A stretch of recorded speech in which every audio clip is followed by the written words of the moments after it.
কি বন্ধুরা, আজ কেমন দিল মুম্বাই রাজস্থানকে? দেখুন, সেই কি ভয়ঙ্কর টিম মুম্বাই ইন্ডিয়ান্স, তারই রূপ আজ ভয়ঙ্কর রূপ প্রতিফলিত হলো। আজকে দেখে এটাই মনে হলো যেন মুম্বাই পুরো টিমটা আজকে গোটা বডি ফুল স্ট্রেচিং করে নিল। দেখুন, তাই তো মনে হলো আজকে যেমন ব্যাটিংয়ে জলবা তেমন বোলিংয়ে জলবা। এই টিমটা নয়, এই রকম পারফরমেন্স দেওয়ার জন্যই যোগ্য টিম একটা।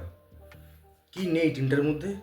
বলেছিলাম তো, খুংখার ব্যাটসম্যানরা এই টিমে বর্তমানে তারা আধিপত্য বিস্তার করতে চলেছে, এবং তারই প্রতিফলস্বরূপ আজকে রাজস্থান রয়্যালসকে নয়, নিজের মাটিতেই পুরো গেড়ে রেখে দিল একদম মুম্বাই ইন্ডিয়ান্স। দেখুন, সেই 2012 সালে মুম্বাই প্রথম লাস্ট ম্যাচ জিতেছিল, আর এই আজকে 2025-এ এসে মুম্বাই আবার রাজস্থানের মাটিতে রাজস্থানকে একদম, মানে কি বলবো, দুমড়ে মুচড়ে শেষ করে দিল একদম মুম্বাই। ওফ, আজকে রাজস্থানের ব্যাটসম্যানদের, মানে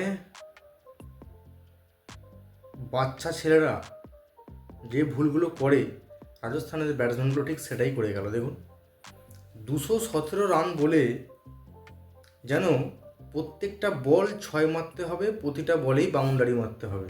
এটা কোন খেলার নিয়মে লেখা আছে বন্ধু? এটা কি আদতেও কোনো খেলার ইতিহাসে লেখা থাকে?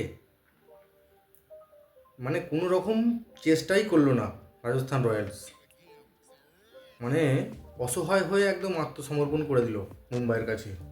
সেই জাসপ্রীত বুমরা, তার বল তো যেন আগুনের গোলা, কানের পাশ দিয়ে থিকসানার মাথার পিছনে মেরেছে একদম সোঁপাটে একটা বল। এই ম্যাচে আজকে শুধুমাত্র আর্চার মাত্র 30 করেছে, বাদবাকি ব্যাটসম্যানদের পারফরমেন্স কী আর বলবো।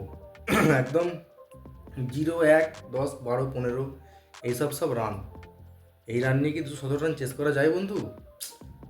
100 রানে জিতেছে মুম্বাই, ভাবতে পারছেন কি করেছে আজ টিমটাকে? সবই জানি রাজস্থান রয়্যালসে সব তরুণ প্লেয়ার বেশি টিমটার মধ্যে, কিন্তু ধৈর্যের পরীক্ষা কেউ দেখালো না।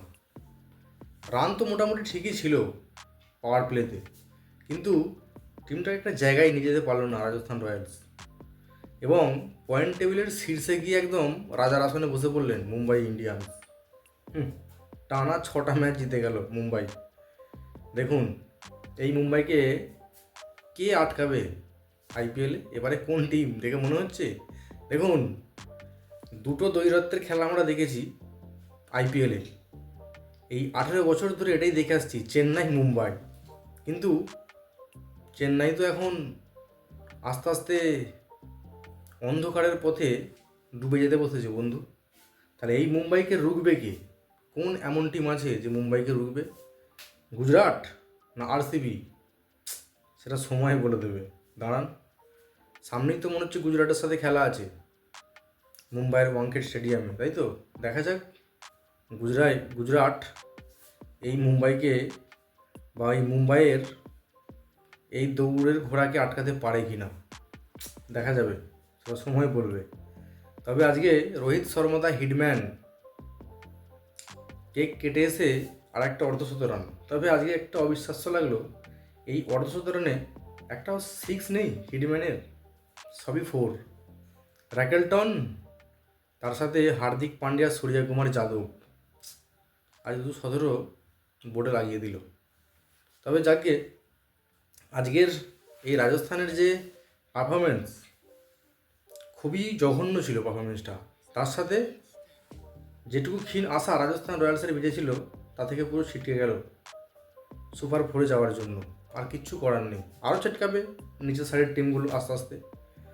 তবে আজকে খেলা ভেবেছিলাম ব্যাটে বলে জমে উঠবে, যে কিছুটা ফাইট দেবে রাজস্থান, কিন্তু সেটাও রাজস্থান কিছু করতে পারলো না। মুম্বাইয়ের কাছে পুরো ধরাশায়ী, একদম ছিন্ন ভিন্ন করে দিল রাজস্থান রয়্যালসকে মুম্বাই ইন্ডিয়ান্স। ট্রেন্ট বোল্ট আর হচ্ছে জাসপ্রীত বুমরা, তার সাথে সুইংয়ের জাদু দেখিয়ে গেল দীপক চাহার না মুম্বাইয়ের। একের পর এক সে এক বোলার আসছে, গতির ভান্ডার নিয়ে আসছে, আর সেই গতিতেই পরাস্ত হচ্ছে রাজস্থান রয়্যালস। কেউ আজ বাদ যায়নি, মোটামুটি সবাই ধরতে গেলে উইকেট নিয়ে গেছে। ভিডিও ভালো লাগলে লাইক, কমেন্ট, শেয়ার করবেন অবশ্যই, এবং আমার চ্যানেলটি সাবস্ক্রাইব করে নেবেন আর ফেসবুক পেজটি ফলো করে নেবেন। পরবর্তী মুম্বাইয়ের ম্যাচ নিয়ে আবার দেখা হবে। দেখি এই রেসের ঘোড়াকে কোন দল থামাতে পারে, কোন দল ব্রেক থ্রু দিতে পারে এই মুম্বাইকে। এক্সক্লামেশন কমপ্লিট, মনে আছে তো বন্ধু?